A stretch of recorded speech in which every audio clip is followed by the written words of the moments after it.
Hello दोस्तों, आप सभी को इंट्रोडक्शन में बहुत बहुत स्वागत है। आज हम एक्सप्लेन करने वाले हैं 2018 में रिलीज हुई एक हॉरर सर्वाइवल फिल्म को जिसका नाम है बर्ड बॉक्स। ये कहानी है एक ऐसे शैतान की जिसको सिर्फ एक बार देखने पर सुसाइड करने से खुद को नहीं रोक पाओगे। हालात इस कदर बिगड़ चुके हैं कि पूरी दुनिया में इंसानों का नामो निशान मिट रहा है और ये शैतान पूरी दुनिया में फैल चुके हैं। ये शैतान किसी को खुद से नुकसान नहीं पहुंचाते, बल्कि जो भी इंसान इन्हें देख लेता है वो खुद को ही मार लेता है। तो इस मूवी का एक्सप्लेनेशन शुरू करने से पहले आप सबको एक रिक्वेस्ट है, अगर आपको कहानी के साथ मेरी एक्सप्लेनेशन पसंद आए तो चैनल को सब्सक्राइब कर देना। अब बिना देरी किए कहानी को शुरू करते हैं। कहानी शुरू होते ही नरेशन वॉइस में एक आदमी बोलता है कि हमारे पास घर है, खाना है और कुछ लोगों का कम्युनिटी है जहाँ पर तुम सेफ रहोगे, पर यहाँ तक पहुँचने के लिए तुम्हें नदी के सहारे आना होगा, जो कि काफी मुश्किल और लंबा सफर होगी। नेक्स्ट सीन में हम एक घबराई हुई औरत को देखते हैं जिसका नाम मेलोरी होती है। वहाँ पर वो अपने बच्चों को बता रही होती है कि वो लोग एक लंबा सफर में जा रहे हैं, लेकिन इसी बीच चाहे जो कुछ हो जाए पर वो दोनों अपनी आंखों की पट्टी नहीं उतारेंगे। अगर उन्हें पानी या जंगल में किसी भी तरह का आवाज सुनाई दे तो वो सबसे पहले उसे बताएंगे, लेकिन किसी भी हालत में वो अपनी आंखों की पट्टी नहीं खोलेंगे, क्योंकि अगर उन्होंने ऐसा किया तो वो मारे जाएंगे। यहाँ पर चौंकाने वाली बात ये थी कि मेलोरी अभी तक अपने बच्चों की कोई नाम नहीं रखी थी और वो उन्हें बॉय और गर्ल के नाम से बुलाती थी। उसके बाद वो लोग घर से निकल के नदी की तरफ जाते हैं, लेकिन वो लोग उनके आंखों पर पट्टी बांधे हुए थे। नदी के पास पहुंचकर वो लोग अपना सफर शुरू करते हैं, लेकिन वो लोग जा कहाँ रहे हैं और उन सब ने अपनी आंखों पर पट्टी क्यों बांधे हुए हैं, इसका जवाब आपको थोड़ी देर के बाद पता चल जाएगी। नेक्स्ट सीन में 5 साल पहले की कहानी देखते हैं, जहाँ पर दुनिया में सब कुछ नॉर्मल चल रहा था। तभी हम मेलोरी को देखते हैं जो कि तब पेंटिंग कर रही थी और बाद में पता चलता है वो प्रेग्नेंट भी थी। वहीं पर उसे मिलने उसकी बहन जेसिका आती है और उसे बताती है आज न्यूज में अजीब तरह की घटनाएं दिखाई जा रही है। जब मेलोरी न्यूज देखती है तो उसे पता चलता है कि लोग हजारों की तादाद में सुसाइड कर रहे हैं, लेकिन अभी तक किसी को उसकी वजह पता नहीं चल पाया। उस न्यूज को नजरअंदाज करके मेलोरी अपने बहन के साथ उसकी प्रेगनेंसी चेकअप करवाने के लिए मेडिकल चली जाती है, जहाँ डॉक्टर उसे खुशखबरी देते हुए बताते हैं कि उसकी बच्चा सही सलामत है और वो कुछ ही दिनों में मां बनने वाली है। पर मेलोरी अपने आने वाले बच्चे के लिए तैयार नहीं थी, इसलिए वो उस बच्चे को डोनेट करने के बारे में सोच रही थी। वापस लौटने के समय मेलोरी एक अजीब चीज होता हुआ देखती है कि एक लड़की अपना सर जोर जोर से पटक रही है, जिसे देखकर मेलोरी काफी घबरा जाती है और जल्द से अपनी बहन की कार में बैठकर घर के लिए निकल पड़ती है। लौटने के समय दोनों फिर वही अजीब चीज होता हुआ देखते हैं कि रास्ते में कई लोग अपने आप को मार रहे हैं और चारों तरफ हलचल मची हुई है। इस तरह के हालात को देखकर दोनों बहुत घबरा जाते हैं, फिर तेजी से घर की तरफ निकल पड़ते हैं। इसी बीच मेलोरी अपनी फोन उठाने के लिए पीछे मुड़ती है, लेकिन जेसिका ड्राइव करते हुए किसी अजीब चीज को देख लेती है और तभी हम देखते हैं जेसिका की आंखों की रंग अजीब तरह से बदल जाता है। जैसे ही मेलोरी आगे देखती है वहाँ पर कोई नहीं था, लेकिन अचानक जेसिका खुद को मारने के लिए उतावली हो जाती है। यहाँ पर मेलोरी उसे रोकने की बहुत कोशिश करती है, फिर भी वो अपनी गाड़ी को दूसरे गाड़ी से टकरा के एक्सीडेंट करवा देती है, लेकिन किस्मत से दोनों को ज्यादा चोटें नहीं आई थी और दोनों सही सलामत थे। लेकिन इससे पहले मेलोरी कुछ समझ पाती, जेसिका एक आती हुई ट्रक के सामने खड़ी होकर अपनी जान दे देती है। अपनी बहन को आंखों के सामने सुसाइड करते हुए देखकर मेलोरी काफी घबरा जाती है और भाग रहे लोगों के साथ भीड़ में भागने लगती है। थोड़ी दूर जाने के बाद वो रास्ते पर गिर जाती है, पर तभी लिडिया नाम की एक औरत उसकी मदद करने आती है, लेकिन इससे पहले वो उसकी मदद कर पाती वो भी उसी शैतान को देख लेती है, जिसके बाद वो सीधा जाकर एक चलता हुआ गाड़ी में बैठ जाती है और अपनी जान दे देती है। उस औरत का पति डॉगलास खिड़की से सब कुछ देख रहा होता है, पर वो लाचार था। लेकिन तभी वहीं पर टॉम नाम का एक आदमी आता है जो मेलोरी की मदद करके उसे नजदीकी घर में ले जाता है। उसी घर के अंदर सारे लोग बहुत परेशान थे और डरे हुए भी। यहाँ पर सब अपने अपने परिवार की फिक्र करने लगते हैं और परेशान भी होते हैं, क्योंकि यहाँ पर कोई नेटवर्क या सिग्नल नहीं था।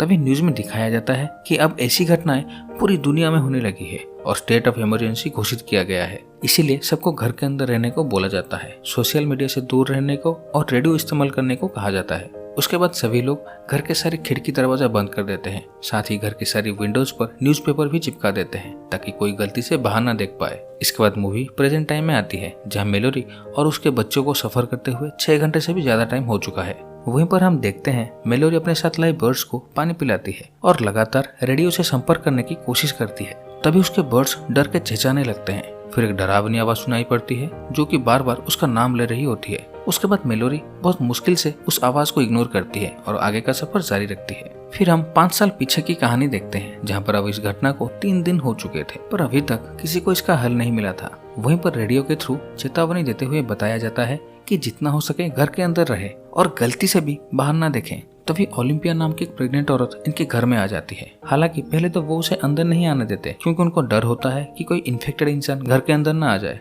यहाँ पर अब एक और मुसीबत खड़ा हो जाता है क्योंकि अब इनका खाना खत्म होने वाला है। जबकि सुपरमार्केट घर के पास होता है, फिर भी बिना देखे वहाँ पर जाना नामुमकिन था। तभी ग्रेग, जो इस घर का ओनर होता है, वो इन सबको कहता है कि वो लोग कैमरा के थ्रू देखकर सुपरमार्केट जा सकते हैं। पर यह प्लान काम करेगा या फिर नहीं, पता लगाने का सिर्फ एक ही तरीका था। घर के बाकी लोग उसे ऐसा करने से मना करते हैं, लेकिन ग्रेग को विश्वास था कि कैमरा से देखने पर कुछ नहीं होगा। इसीलिए वो उस क्रिएचर को घर के सीसीटीवी कैमरे से देखने का फैसला करता है। उसके बाद ग्रेग अपने कंप्यूटर के सामने बैठ जाता है और बाकी लोग उसे चेयर से बांध देते हैं ताकि वो खुद को किसी तरह से नुकसान न पहुंचा पाए। थोड़ी देर देखने के बाद ग्रेग एक अजीब सा साया को देखता है, जिसके बाद उसकी आंखों की रंग उसी तरह से बदल जाता है और वो चट्टान पर अपना सर पटक कर खुद की जान ले लेता है। उसकी आवाज सुनकर सारे लोग ऊपर आते हैं और पहले उस कंप्यूटर को तोड़ते हैं और देखते हैं ग्रेग वहीं पर मरा पड़ा है। यहाँ पर ग्रेग की मौत से ये बात साफ हो जाता है कि चाहे तुम कैसे भी देखो, तुम्हारी मौत पक्की है। फिर से हम प्रेजेंट के सीन देखते हैं जहाँ पर अब मेलोरी को सफर करते हुए 14 घंटा हो चुका था। तभी किनारे से कोई बोलता है, तुम अपनी पट्टी निकाल सकते हो, यहाँ तुम सब सेफ हो।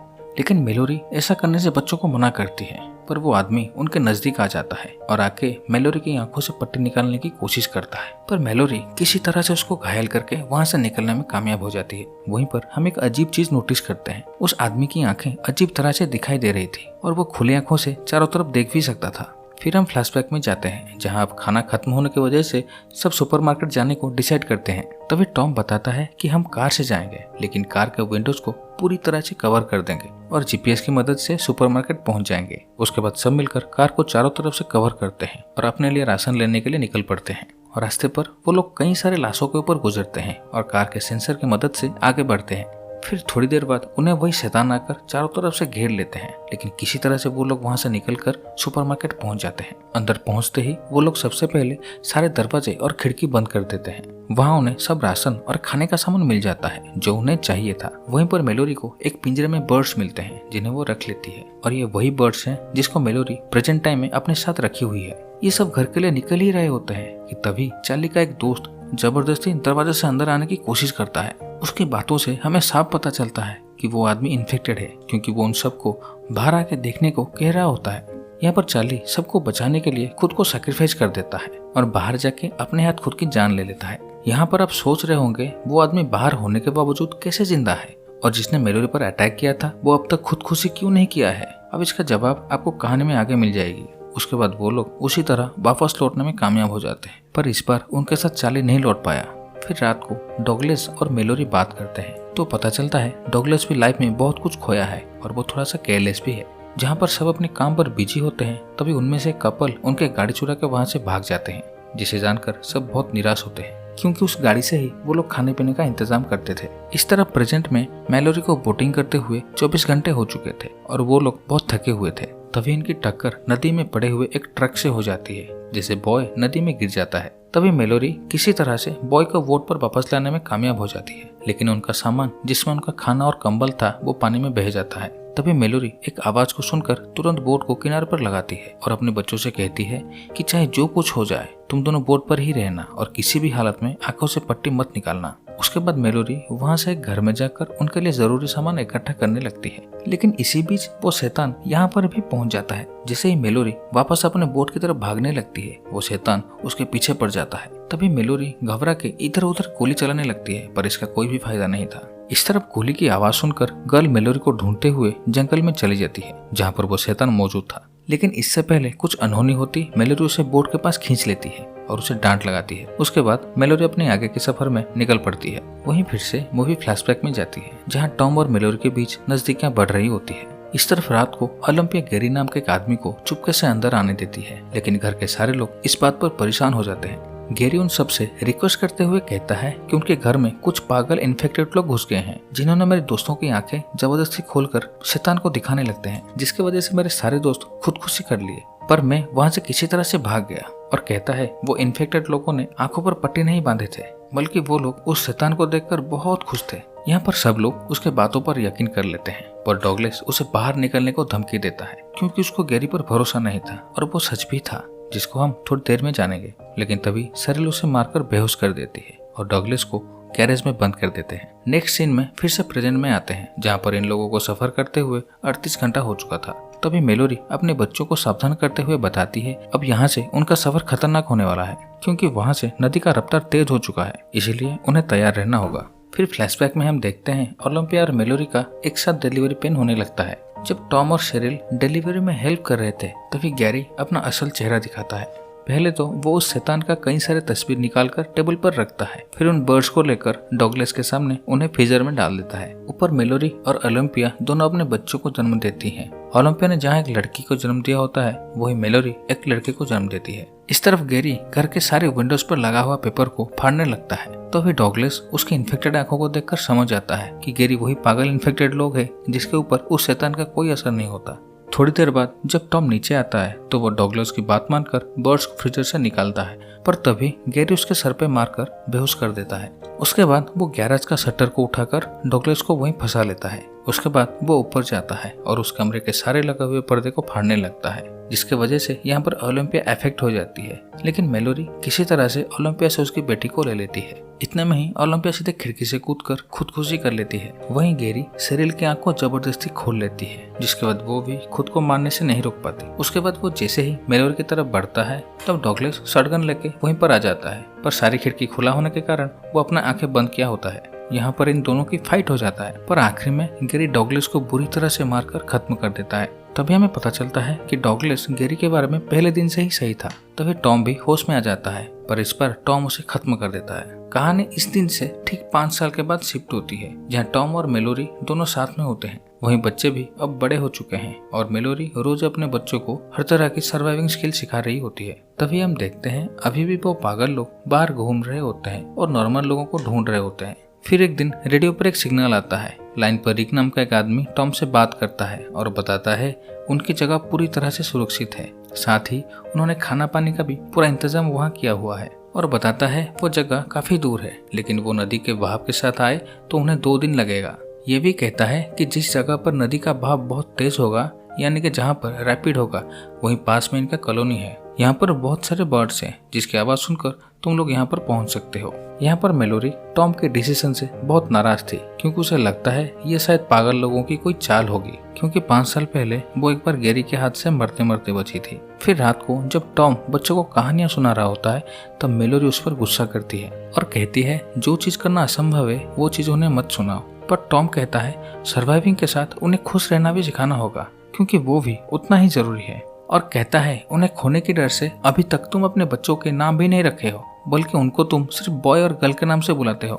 यहाँ पर मेलोरी को भी इस बात का पछतावा था, लेकिन वो उनकी भलाई के लिए ये सब कर रही थी। फिर अगले दिन जब वो लोग अपना जरूरी सामान लाने के लिए बाहर गए होते हैं तभी उनके ऊपर वही पागल लोग आकर हमला कर देते हैं। यहाँ पर टॉम अपनी फैमिली को बचाने के लिए मेलोरी और बच्चों को घर के पीछे से भेज देता है और खुद उनके सामने आ जाता है, लेकिन उनमें से एक आदमी मेलोरी और बच्चों को भागते हुए देख लेता है। जैसे ही टॉम को पता लगता है वो उनमें से 2 लोगों को गोली मार देता है, पर इतने में ही वो खुद भी घायल हो जाता है। अब उसके पास कोई चारा नहीं था, इसलिए वो अपनी आंखों से पट्टी निकालकर बाकी दोनों को खत्म कर देता है। फिर टॉम भागते हुए आखिरी आदमी के पास पहुंच जाता है, पर तभी वो शैतान टॉम के सामने आ जाता है और उसे इन्फेक्ट कर देता है। इससे पहले वो पूरी तरह से शैतान के बस में आता, वो उस आदमी को खत्म कर देता है और बाद में खुद की जान भी ले लेता है। गोली की आवाज सुनकर मेलोरी समझ जाती है कि अब टॉम इस दुनिया में नहीं रहा। उसके बाद वो टॉम को याद करके रिक के बताए हुए जगह पर जाने का फैसला करती है। फिर वो अपने दोनों बच्चों को इस सफर के बारे में बताती है, जो कि बहुत ही खतरनाक होने वाला था। ये वही सीन होता है जिसे हमें मूवी के शुरुआत में दिखाया गया था, जिसके बाद वो लोग नदी में अपना सफर शुरू करते हैं। यहाँ से मूवी अभी प्रेजेंट में आती है, जहाँ पर मेलोरी को नदी में पूरे 42 घंटे हो चुके हैं और अब वो अपने सफर के सबसे मुश्किल पड़ाव में है। यहाँ पर नदी की रफ्तार तेज होने लगती है। थोड़ी दूर जाते ही उनकी नाव पलट जाती है, जिसे ये तीनों पानी में गिर जाते हैं, पर किस्मत से ये लोग सब बच जाते हैं और मेलोरी किसी तरह से उन दोनों को ढूंढ लेती है। तभी हम देखते हैं उनके बर्ड्स भी सही सलामत थे। वहीं पर मेलोरी बर्ड्स की आवाज सुनकर रिक के बताए हुए जगह पर बढ़ने लगती है। इसी बीच रास्ते में वो शैतान फिर से आ जाता है, जो कि तरह तरह की आवाज से इनकी आंखों की पट्टी खोलने को कहता है, लेकिन मेलोरी उसे बचने की कोशिश में वहीं गिरकर बेहोश हो जाती है। तभी वो बच्चे मेलोरी को ढूंढने की कोशिश में अलग हो जाते हैं, लेकिन तभी वो शैतान मेलोरी की आवाज से उन दोनों को पट्टी निकालने को कहता है। लेकिन इससे पहले वो बच्चे अपनी आंखों से पट्टी निकालते मेलोरी होश में आ जाती है और तुरंत उनको बोल के उन्हें ऐसा करने से रोक लेती है। उसके बाद वो लोग बर्ड के साउंड की तरफ भागने लगते हैं, पर वो शैतान उनके पीछे पड़ जाता है। फिर वो लोग जैसे तैसे करके उस जगह पर पहुंच जाते हैं जहाँ पर वो लोग उन्हें अंदर ले लेते हैं। पहले वो लोग उनकी आंखों को चेक करते हैं, फिर रिक से मिलवाते हैं। जैसे ही मेलोरी अपनी आंखों से पट्टी निकालती है तो वो देखती है वो एक ब्लाइंड स्कूल में है और रिक एक अंधा आदमी है। उसके बाद वो उन्हें उस जगह पर ले जाता है जहाँ पर बहुत सारे लोग अभी भी बचे हुए थे। यहाँ पर ये लोग बहुत सारे बर्ड्स को रखे होते हैं ताकि जब भी कोई शैतान इनके पास आए तो वो इनको आगाह कर सके। वैसे भी यहाँ पर ज्यादातर लोग अंधे होते हैं तो शैतान इनका कुछ भी नहीं कर सकता। वहीं पर मेलोरी अपने साथ लाई हुई बर्ड्स को आजाद कर देती है। फिर मेलोरी वहीं पर अपने डॉक्टर से मिलती है। उन्हें जिंदा देखकर वो काफी खुश होती है। जब डॉक्टर उनसे बच्चों का नाम पूछती है तो मेलोरी अपने बच्चों का नया नाम रखती है। जहाँ पर वो गर्ल का नाम उसकी माँ पर रखती है ओलंपिया, वहीं पर बॉय का नाम रखती है टॉम। वहीं पर वो बच्चे अपनी जिंदगी में पहली बार खेलकर बहुत खुश थे। यहाँ पर टॉम का सपना सच हो चुका था क्योंकि वो हमेशा अपने बच्चों को ऐसी लाइफ देना चाहता था। यहाँ पर अपने बच्चों को खेलते हुए देखकर मेलोरी बहुत खुश थी। और इसी के साथ ये शानदार मूवी यहीं पर खत्म होती है। तो दोस्तों, आपको एक्सप्लेनेशन कैसी लगी कमेंट करके जरूर बताइएगा। और अगर आप लोगों ने यहाँ तक सुन लिया है तो प्लीज सब्सक्राइब कीजिएगा। तो मिलता हूँ आपसे अगले वीडियो में। Take care. और हाँ, इस तरह के हॉरर थ्रिलर मूवी आपको डिस्क्रिप्शन बॉक्स में मिल जाएगी, तो देखना ना भूलें।